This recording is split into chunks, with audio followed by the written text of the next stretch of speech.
Hi, this is Marcia, and we have a new update for our studio direction cards and icons.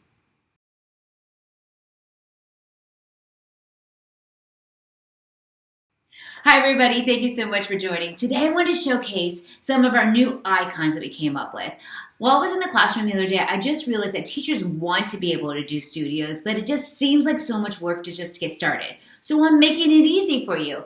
I'm giving you direction cards, studio icons, and studio location cards in one purchase. I'm telling you, this is so worth it because it aligns to our new checklist. So it's kind of think of it as like a bundle deal. You get the checklist and you get the icon cards and directions all for a really low price. I'm telling you, it's so worth it, saving you time.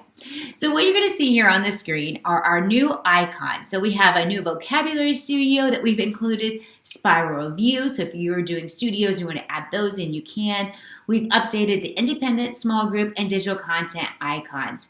But then we also went in and we gave you studio location cards so the students can see exactly where they are located. Where is small group located? Simple, easy, and again, it matches the checklist icons.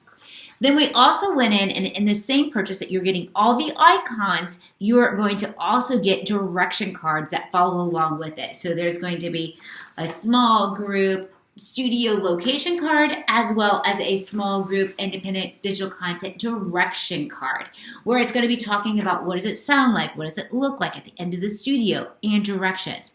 The best part about the direction cards is that if you purchase this, you're going to actually get a link right inside of Google and you're going to be able to type right inside of your direction cards. We're making this super easy for you to get started with learning studios.